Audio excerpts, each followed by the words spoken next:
All right, back at it. Wow, were my arms sore. Right on the outside. So probably from the singles and triples I've been doing, I do this every time. I start chasing numbers and I go into week 7s and stuff, and normally I don't, because that's where I get injured, is on the singles and pushing up that ladder to try to chase the numbers. So here I go again. So today I'm just messing around. I'm gonna be doing some heavy squats, singles again, but I'm gonna be jumping into an old program, Calgary Barbell 16-week program with some deloads in it, obviously. And yeah, bring my totals down and put more work in. So bring the volume up. So let's see what happens today.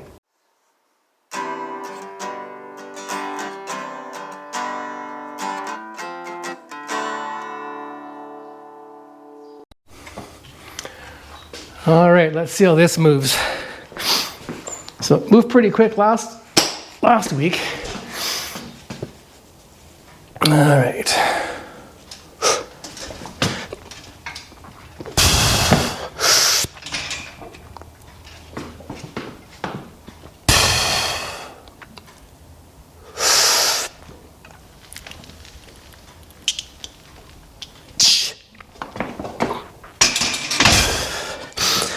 So 225, moving pretty quick.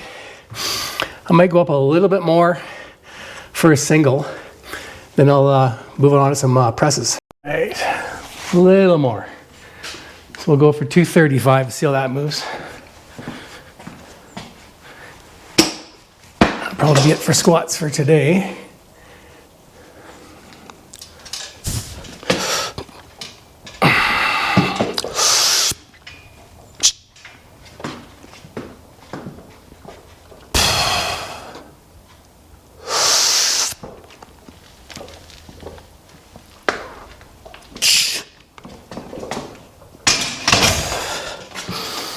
Lots more there. So good. So I saw a great progression on this last program, especially with deadlift. It took off like 20, 30 pounds.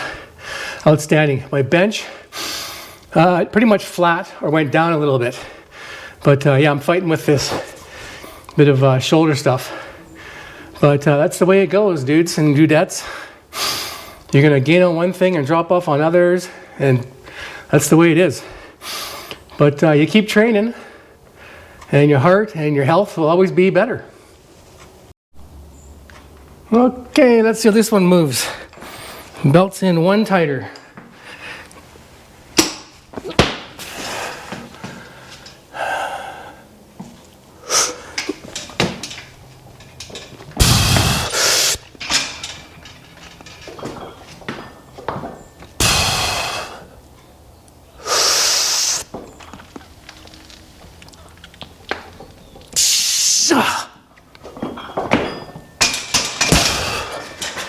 It's getting up there.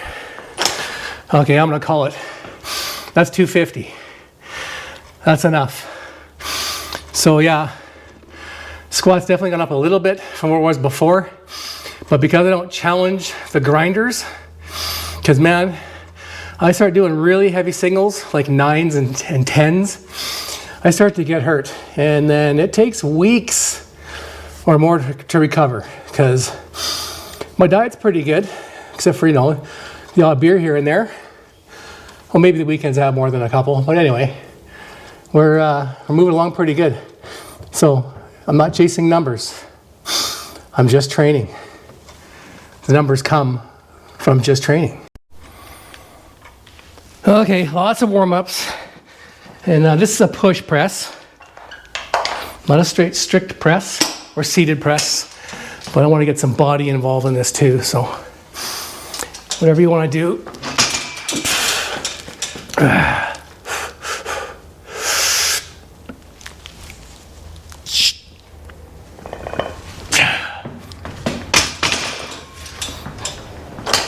Feels good.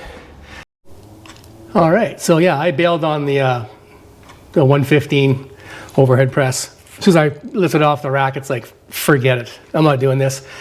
Like, I just recovered from the shoulders, especially my left, my arm probably in between the tricep and the bicep, somewhere there. Almost felt like a stretched nerve, if that makes any sense. But yeah, I was pretty much wrecked for a couple of days. So, next program. Am I program hopping? No, I did 7 weeks of the last one. That's a good block. Saw some decent results. So moving into this one, I'm setting my squat max at 265. Seeing how 250 moved pretty quick. My bench, I'm leaving at 225. It's been there for like a year. And deadlift, I'm putting up to 335. So I'm being conservative with those, not with the bench. But yeah, tomorrow I'll start week 1, day 1. This is a 4-day week program. So it's a little more volume than I'm used to, but I can always reduce the numbers a bit for the first week. You know, you just got to adjust as you go. So let's look at some strength standards to see why in my head I should stop chasing the big numbers in my head and look at the reality of my height, weight, and age of my progress so far. All right, some people don't like strength standards because they're generalized, but they are generalized because they're over millions of data points of people entering their information. So this is off of strengthlevel.com.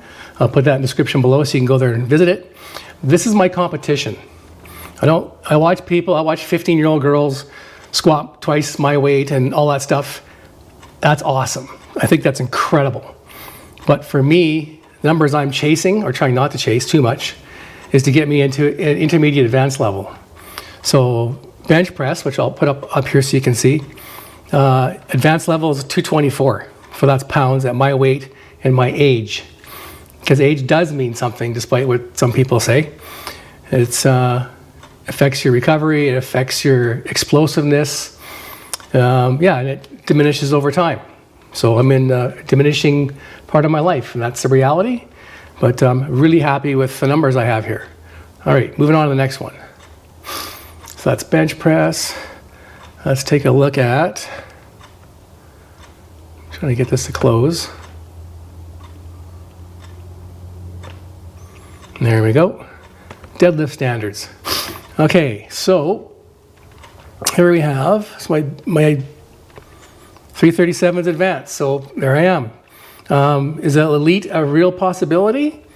If I shut down the rest of my life and focus solely on advancing this for like a powerlifting competition, maybe, or I get really hurt and not be able to do anything. I like my garden. I like doing stuff. So yeah, advanced level there, looking really good. Happy with that. Content isn't a bad thing. All right, overhead press. Intermediate 115, advanced 150. So I'm intermediate for sure.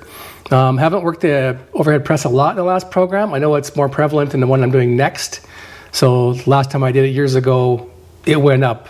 And I worked up to a high intermediate, lower advanced level. So happy with that? Absolutely. All right, what's left? The squat. Here we are. So intermediate 231, advanced 294. My goal starting out 5 years ago was to do a 3-plate squat before I was 60. The reality of that, yeah, I don't think it's going to happen because I got a month to go. But I'm not going to chase the number. I'm just going to let it all happen organically and enjoy the training. So intermediate to advanced. Looking great. So if you're looking to see where you fall in the general population, not elite powerlifters and enhanced peoples, it's a great resource for you to look at. And then enjoy your journey.